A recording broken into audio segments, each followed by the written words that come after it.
हमारे दोनों छोरा नहीं आए अभी तक, तो रात्रि में ही निकल पड़े अपने ससुर को साथ में लेके। और ढूंढते ढूंढते जब आए हैं जंगल में और हम दोनों को पाया रात्रि में, तो उन्होंने एक आशीर्वाद दिया। तुष्टो हम द्विज श्रेष्ठा सत्याः सन्तु मनोरथा। तुष्टो अहम भो द्विज श्रेष्ठा। हे ब्राह्मण बालको, मैं तुम दोनों से संतुष्ट हूँ। कहा क्योंकि जब पढ़ रहे थे, गुरुकुल में पढ़ रहे हैं, तो समय ब्रह्म का अध्ययन, वेदों का अध्ययन कर रहे हैं, तो द्विज हैं। हे द्विज, मैं तुम दोनों से संतुष्ट हूँ और आशीर्वाद दे रहा हूँ। सत्याः सन्तु मनोरथाः, तुम्हारे जितने भी मनोरथ हैं वे सब सत्य हों। एक बार जब भगवान श्री राम जब जनकपुर के बाहर जब पधारे थे विश्वामित्र जी के साथ में और सेवा कर रहे थे अपने गुरुदेव भगवान की, रात्रि के समय चरण दबाते दबाते इतनी रात हो गई कि राम जी और लक्ष्मण जी चरण दबाते रहे पूरी रात, और गुरुदेव पूरी रात सोते रहे। विश्वामित्र जी जब सोते रहे तो जब सुबह जागे और दोनों को सामने देखा, कहा आप सोए नहीं? कहा नहीं गुरुदेव, आपने आदेश ही नहीं दिया। तो उन्होंने एक आशीर्वाद दिया था, सकल मनोरथ हो ही तुम्हारे, राम लखन सुन भय सुखारे। सकल मनोरथ हो ही तुम्हारे, जो भी तुम्हारे मनोरथ हैं सब सिद्ध हो, सब सफल हो। यहाँ पर संदीपनी जी कह रहे हैं भागवत में, सत्याः सन्तु मनोरथा, तुम्हारे सबके सब जितने मनोरथ हैं सबके सब सिद्ध हो, सबके सब सत्य हो। कहा याद है, और सब बातें याद करते करते बढ़िया स्वागत पानी हुआ, भोजन इत्यादि किया। अगले दिन जब सुदामा जी चलने लगे, हालांकि प्रसंग बहुत बड़ा है और समय भी बहुत हो चुका है, प्रसंग को प्रणाम करते हुए संक्षिप्त में कुछ ही क्षण में 5 मिनट बाद आरती होगी। जब तक आचार्य जी हमारे तैयारी करें आरती की। कहा जब वहां से जब द्वारकाधीश चलने लगे और सोचने लगे कि अब कुछ दिया नहीं इन्होंने, कहा चलो कोई बात नहीं, मित्र हैं, वैसे भी हम लेने नहीं आए थे, परंतु एक सुशीला की एक बात याद आ गई। मित्र का बात बता, तेरी भाभी ने कुछ कही थी। कहा कही भैया?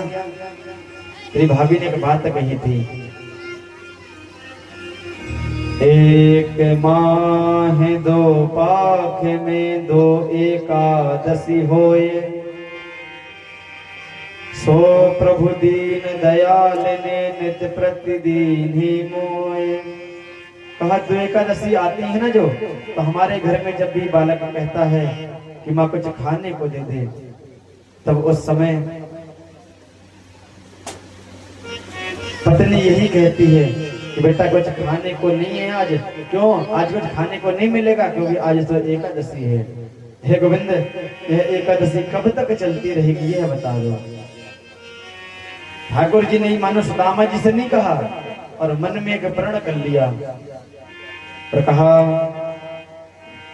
होली थी सो हो गई, पर अब ना ऐसी होए, भाभी तेरे भवन में नित्य द्वादशी होए। जो होना था सो हो गया, पर अब नहीं होगा। रहीमदास जी महाराज थे, रहीमदास, वह जब दान देते थे ना, तब अपने नेत्रों को नीचे कर लेते थे। किसी ने कहा भैया दान दे रहे हो, बढ़िया गर्व से छाती चौड़ी करके दान दो, दान तो तुम दे रहे हो। बस यही संसार के लोग यही भ्रम पालते कि हम दान दे रहे हैं। अरे आप दे ही क्या सकते हैं किसी को दान में?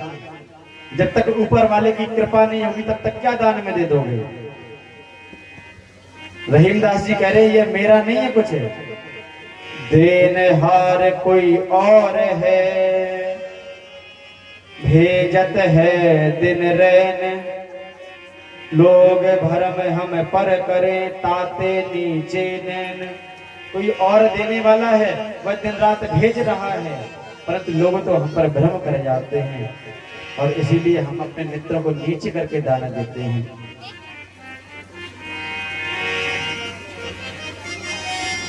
अब जब वहां से चलने लगे तो सुदामा जी कहने लगे, लाला तू एक बात बता कन्हैया, अच्छा भूल तो ना गए हो? कहा नहीं चल मैं तो वो अपनी देहरी तक दरवाजे तक छोड़ दूं, महल के बाहर गेट तक छोड़ दूं। कहा अरे नहीं चलो चलो मैं तो छोड़ दूं। कहा ठीक है चलो। अब पंडित जी सुदामा जी जो है यह सोच रहे हैं इतनी दूर तक आए हैं और अगर घर वापस जाएंगे और कहीं पंडिताइन ने पूछ दिया कि साड़ी भी नहीं दी मित्र ने, तो इतने बड़े मित्र का क्या मतलब है द्वारिकाधीश होने का, राजा होने का। इसको एक बार याद दिला दूं कि भूल तो नहीं गया? मित्र कुछ भूल तो नहीं रहे हो? नहीं सब बढ़िया है, जाओ जाओ जाओ। अरे फिर भी बता दो कुछ भूल रहे हो? हाँ भूल रहे हैं। क्या भूल रहे हैं? भाभी जी से हमारी राम राम कह देना।